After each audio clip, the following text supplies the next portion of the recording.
اللہ تعالیٰ نے حضرت ابراہیم علیہ السلام کو ایک اور آزمائش میں ڈالا۔ حضرت ابراہیم علیہ السلام نے ایک رات ہوا میں دیکھا کہ وہ اپنے پیارے بیٹے حضرت اسماعیل علیہ السلام کو قربان کر رہے ہیں۔ 3 راتیں ایسا ہی خواب نظر آیا۔ انبیاء کے خواب صرف خواب ہی نہیں ہوتے، وحی کا حصہ ہوتے ہیں۔ حضرت ابراہیم علیہ السلام سمجھ گئے کہ حضرت اسماعیل علیہ السلام کو قربان کرنے کا مطالبہ کیا جا رہا ہے۔ حضرت ابراہیم علیہ السلام نے اپنا سر جھکا لیا اور آپ نے اپنے بیٹے حضرت اسماعیل علیہ السلام سے کہا۔ حضرت ابراہیم علیہ السلام نے کہا، اے میرے بیٹے، میں نے خواب میں تجھے ذبح کرتے ہوئے دیکھا ہے۔ یہ اس بات کا اشارہ ہے کہ اللہ تعالیٰ تمہاری قربانی چاہتا ہے۔ اس بارے میں تمہارا کیا خیال ہے؟ حضرت اسماعیل علیہ السلام نے بلا جھجک کہا، اگر اللہ کا یہی حکم ہے، میں اللہ کی راہ میں اپنی جان کا نذرانہ پیش کرنے کے لیے تیار ہوں۔ آپ مجھے صبر کرنے والوں میں سے پائیں گے۔ جب ضعیف باپ اپنے ارمانوں اور دعاؤں سے مانگے ہوئے بیٹے کو اللہ کی رضا کی خاطر قربانی کے لیے تیار کرتا ہے تو بیٹا ابراہیم کا ہے، اور اسماعیل اس کے لیے فوری تیار ہو گئے اور اپنی گردن چھری کے نیچے رکھ دی۔ رحمت خداوندی جوش میں آئی اور آواز آئی، اے ابراہیم، تو نے اپنا خواب سچ کر دکھایا۔ ہم نیکی کرنے والوں کو صبر جمیل عطا کریں گے۔ اس موقع پر اللہ کے فرشتے نے حضرت ابراہیم کے سامنے ایک دمبا رکھ دیا تاکہ بیٹے کے بدلے اس کو ذبح کرو۔ چنانچہ آپ نے ایسا ہی کیا۔ یہی وہ قربانی ہے جو اللہ تعالیٰ کی بارگاہ میں قبول ہوئی۔ آج بھی ہم اسی توحید اور رسالت سے حضرت ابراہیم علیہ السلام کی یاد تازہ کرتے ہیں۔ قرآن کریم میں اللہ تعالیٰ نے ارشاد فرمایا، اللہ تک نہ قربانی کا گوشت پہنچا نہ ہون بلکہ تقویٰ پہنچا۔ حضرت ابراہیم علیہ السلام کی ساری زندگی آزمائش میں ہی گزری۔ پہلی مرتبہ نمرود نے آپ کو آگ میں ڈالا، آگ ٹھنڈی ہو گئی۔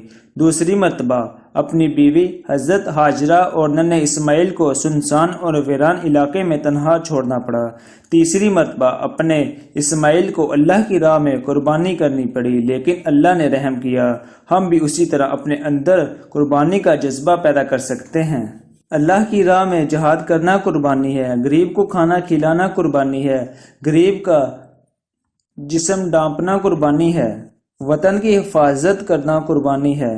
حضرت ابراہیم علیہ السلام فلسطین میں رہتے تھے۔ حضرت ہاجرہ اور حضرت اسماعیل سے ملنے کے لیے مکہ معظمہ آتے رہے۔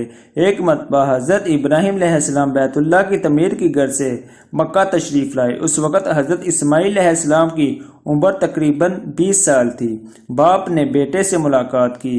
اس وقت حضرت ابراہیم علیہ السلام طویل عرصہ بعد مکہ آئے تھے۔ حضرت اسماعیل علیہ السلام باپ کو دیکھ کر خوشی گلے ملے۔ حضرت ابراہیم علیہ السلام نے بیٹے سے فرمایا، بے شک تیرے رب نے مجھے اس کے گھر بیت اللہ کی تعمیر کے لیے چن لیا ہے۔ حضرت اسماعیل علیہ السلام نے اپنے باپ حضرت ابراہیم علیہ السلام کو جواب دیا، ابا جان، اللہ کے حکم کی فوری تعمیر کیجیے۔ باپ نے فرمایا، اللہ تعالیٰ نے اس عظیم کام کے لیے تجھے میری مدد کے لیے حکم دیا ہے۔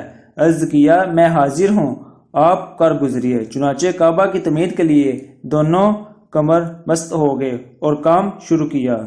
روایت کے مطابق کعبہ کی تعمیر کا کام شروع ہو گیا۔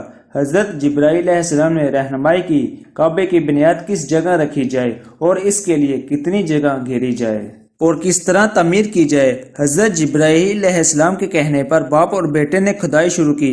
حضرت اسماعیل علیہ السلام ایک مزدور کے بیس میں پتھر لا کر رکھتے، حضرت ابراہیم علیہ السلام پتھر پر پتھر رکھ کر دیوار بلند کرتے۔ پھر پتھر بہت وزنی تھے، اللہ نے انہیں قوت عطا کی۔ روایت کے مطابق بنیادوں میں کوہ ہرا کے پتھر استعمال ہوئے۔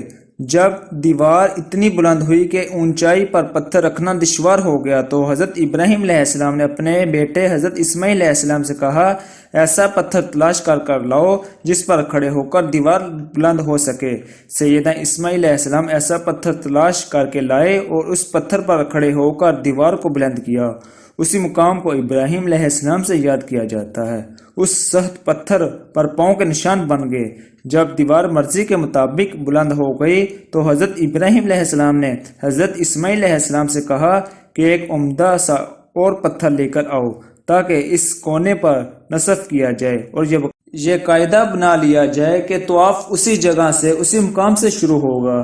حضرت اسماعیل علیہ السلام کو ایک پتھر ملا جس سے روشنی نکل رہی تھی۔ حضرت اسماعیل علیہ السلام روشنی دیکھ کر حیرت زدہ ہو گئے۔ حضرت اسماعیل علیہ السلام نے اپنے ابا حضرت ابراہیم علیہ السلام سے پوچھا، ابا جان یہ کون سا پتھر ہے؟ حضرت ابراہیم علیہ السلام نے جواب دیا، یہ وہ پتھر ہے جسے جبرائیل علیہ السلام جنت سے لائے ہیں۔ اس پتھر کو ایک کونے پر منصب کر دیا۔